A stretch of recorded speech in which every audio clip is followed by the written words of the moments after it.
Hey everybody, I have a video here for you today. Now this is a video I made 4 or 5 months ago. The reason Gobekli Tepe was buried 8000 BC, and it was one of the questions I had for my Q&A video. So I decided to make a separate video just for this one question, and it's now been watched 333,000 times, so I really appreciated the interest in that one. But Gobekli Tepe is a place just full of mystery. It's probably one of the older sites that we have that we can study and figure out what the heck was going on at the time period. And it seemed to speak of some really bad things happening on Earth. And there is symbolism in the pillars and what was happening on Earth at the time, and it's all up for speculation and debate. I will agree with that. But it's a place I have always wanted to travel to. And today, that is exactly what we are going to do. Now, this is Timmy Pizzle 81, and he only has 5 subscribers, and I just made him my 6th. But he has made 3 videos here. One of them is at Gobekli Tepe, and he has allowed me to share some of it.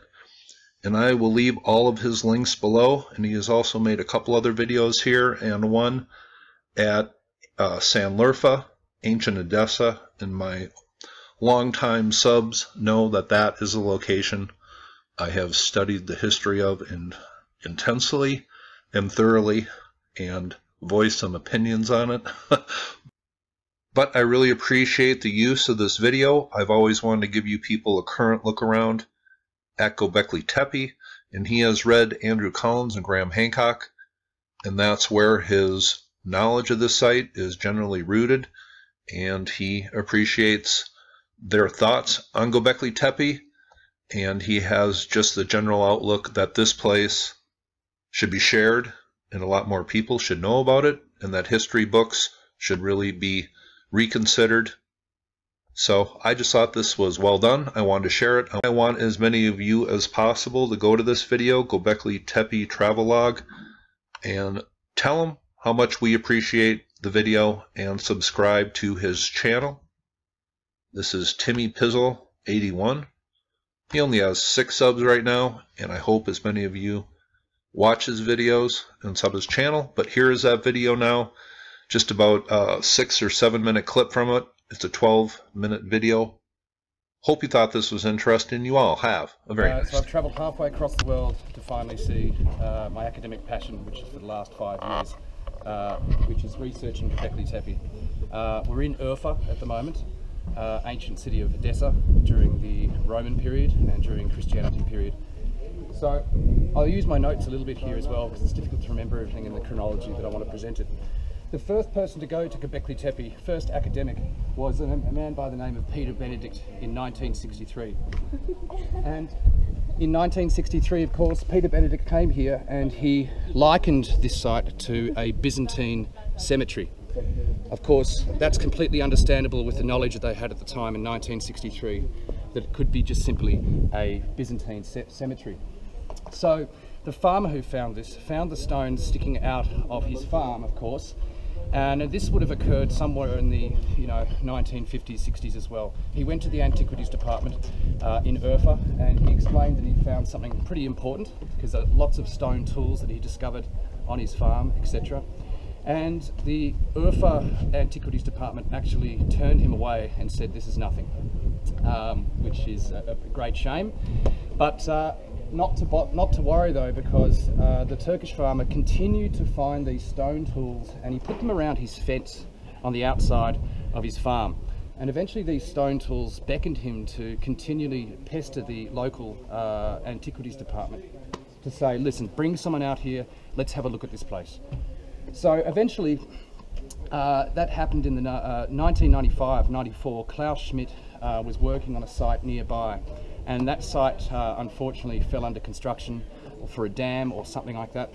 And so Klaus Schmidt had to find a new passion and a new focus for his work. So Klaus Schmidt came out here, lo and behold, and started excavations, of course. And here you can see some of the excavations that they've obviously continued throughout that process up until now. The interesting thing about Gobekli Tepe is that through radar penetration, they've found another 50 to 60 of these circles, okay, in the outlying fields. So that would therefore make this one of the, if not the largest megalithic site in the world.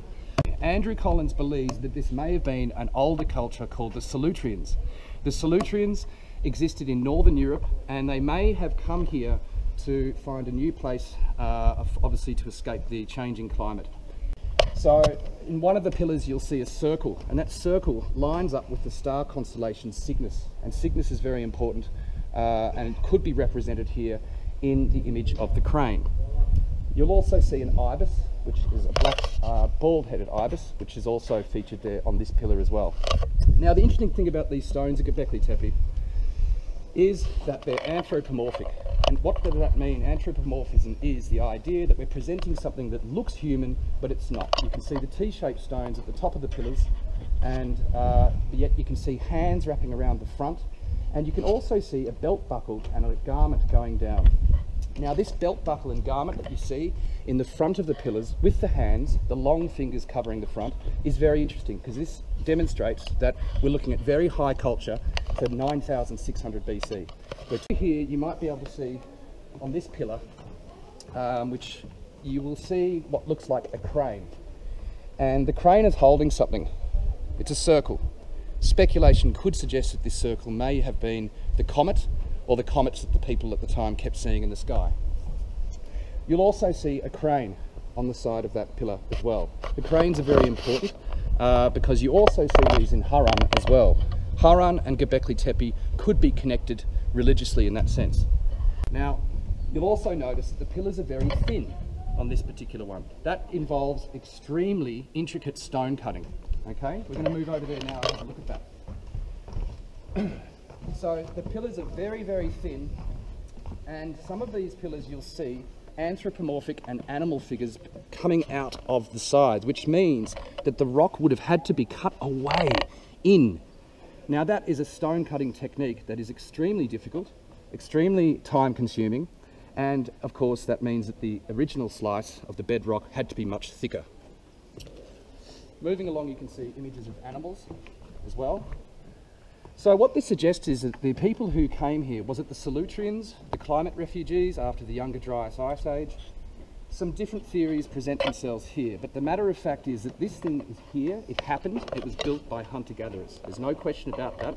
So we need to change our timeline drastically of linear technological progression if we're to start to begin the conversation honestly about what Gobekli Tepe is, because we don't see anything like this for another 4,000 to 5,000 years presenting itself in Sumer.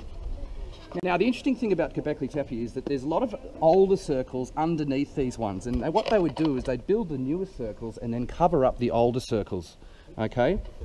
Some of the later circles though shows a digression of technology. The circles that we see that were cut after the original circles are much smaller, and some of the stones only stand about 4 foot high.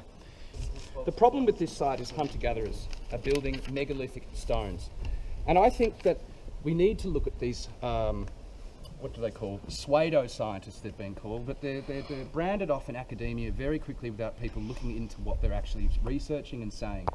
Andrew Collins and Graham Hancock's work, Fingerprint of the Gods, is an interesting read. He's just an author. Is he the right person to be presenting this new idea to the whole world and popularising it? I think so, because a lot more people are coming here and they're starting to look into these questions. Okay?